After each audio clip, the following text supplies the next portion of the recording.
Welcome back to Prasanna சமையலறை. இன்றைக்கி நம்ம செய்ய போகிறது ஸ்வீட் கார்ன் பகோடா.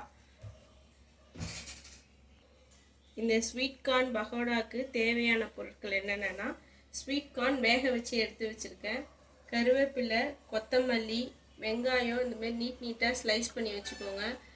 கடல மாவு 1 கப் எடுத்திருக்கேன், அரிசி மாவு 1/4 கப் எடுத்திருக்கேன், கார்ன்ஃப்ளவர் மாவு 1 டேபிள் ஸ்பூன் எடுத்திருக்கேன், உப்பு, மிளகாத்தூள், மஞ்சள்தூள், பெப்பர், சீரகத்தூள் இது எடுத்துருக்கேன். இஞ்சி பூண்டு விழுது, தேவையான அளவு தண்ணி போட்டு பிசையணும். பொரிக்கிறதுக்கு எண்ணெய், இதான் அதுக்கு தேவையான பொருட்கள். இப்போ வாங்க இந்த ஸ்வீட் கார்ன் பகோடா எப்படி செய்யறதுன்னு வீடியோக்குள்ளே போய் பார்க்கலாம். இப்போ வேக வச்ச ஸ்வீட் கார்ன் 1 கப்பு ஃபுல்லாக நல்லா நிரம்ப எடுத்துருக்கேன். 1 கப்பு ஸ்வீட் கார்ன் போட்டு, அடுத்து நம்ம ஸ்லைஸ் பண்ணி வச்சுருக்க ஆனியன். இப்போ நம்ம ஆனியன் போட்டாச்சு. இந்த ஆனியன் போட்டு நல்லா பிசைஞ்சு விடுங்க, அப்போ தான் அந்த ஒன்றா வரும். அடுத்து கருவேப்பிலை நல்லா பிச்சு போட்டுக்கோங்க, பிச்சு சேர்த்துக்கோங்க. எல்லாம் அப்படி முழுசாக இருக்கும், பசங்க எடுத்து வச்சுருவானுங்க.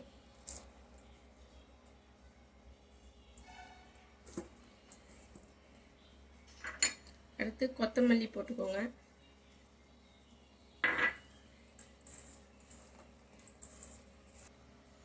அடுத்து வெறும் மிளகாத்தூள் 1 ஸ்பூன் எடுத்து வச்சுருக்கேன், மிளகுத்தூள் 1/2 ஸ்பூன், சீரகத்தூள் 1/2 ஸ்பூன், மஞ்சள்தூள் 1/2 ஸ்பூன் எடுத்து வச்சுருக்கேன்.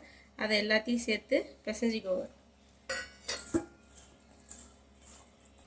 அடுத்து 1 டேபிள் ஸ்பூன் இஞ்சி பூண்டு விழுது போட்டுக்கோங்க. அடுத்து கடல மாவு போட்டுக்கோங்க.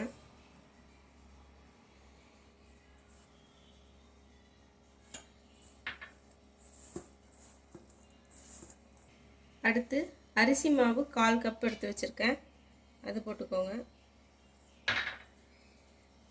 அடுத்து கிறிஸ்பினஸ்க்கோசரம் கார்ன்ஃப்ளவர் மாவு எடுத்து வச்சுருக்கேன், அது 1 டேபிள் ஸ்பூன் எடுத்து வச்சுருக்கேன், அதையும் போட்டுக்கோங்க.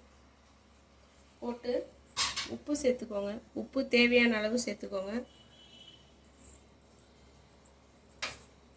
சேர்த்துட்டு தண்ணி ஊற்றுறதுக்கு முன்னாடியே இதை நல்லா பிசைங்க. அதில் இருக்க ஈரப்பசலாம் இந்த மாவில் கோட்டாகி வரணும். இப்போ இந்த வெங்காயத்தில் இருக்க ஈரப்பசமே இந்த அளவுக்கு வந்திருக்கு. இப்போ தண்ணி ஊற்றாமல் தண்ணி தெளித்து பிசைஞ்சிக்கோங்க.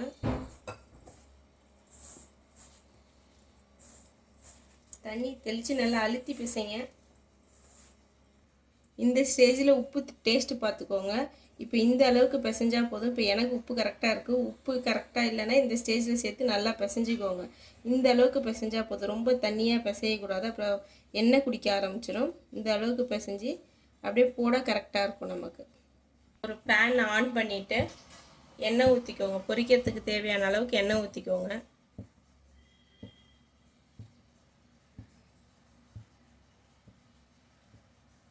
இப்போ எண்ணெய் நல்லா காஞ்சிடுச்சு. இந்த மாதிரி சின்ன சின்ன பீசஸாக எடுத்து போட்டுக்கோங்க.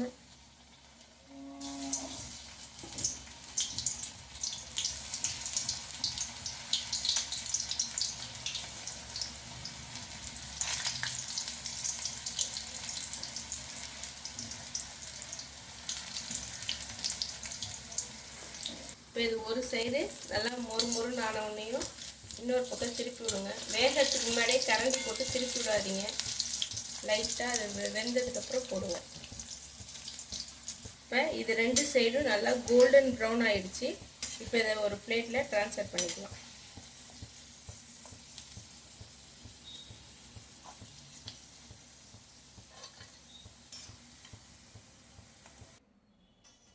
சுட சுட ஸ்வீட் கார்ன் பகோடா ரெடி ஆயிடுச்சு. இது டொமேட்டோ சாஸ் கூட வச்சு சாப்பிட ரொம்ப டேஸ்டியாக இருக்கும். பசங்க ஸ்கூல் விட்டு வந்தவுடனே ஈவினிங் ஸ்நாக்ஸாக கொடுத்தீங்கன்னா டக்குன்னு முடிச்சுட்டு போயிடுவாங்க. சுட சுட ஸ்வீட் கார்ன் பகோடா ரெடி, வாங்க சாப்பிட்லாம். இந்த ஸ்வீட் கார்ன் பகோடா ரொம்ப ஈஸியான ரெசிபி. நம்ம வீட்டில் இருக்க பொருட்களை வச்சு இந்த ஸ்வீட் கார்ன் பகோடா செஞ்சிடலாம். இந்த ஸ்வீட் கார்ன் பகோடாவை உங்கள் வீட்டில் செஞ்சு பாருங்கள். என் சேனலுக்கு லைக் பண்ணுங்கள், ஷேர் பண்ணுங்கள், சப்ஸ்கிரைப் பண்ணுங்கள், பெல் ஐக்கானை கிளிக் பண்ணுங்கள். அப்போ தான் நான் போடுற வீடியோ உங்களுக்கு உடனுக்குடனே வரும். தேங்க்யூ ஃப்ரெண்ட்ஸ், பாய்.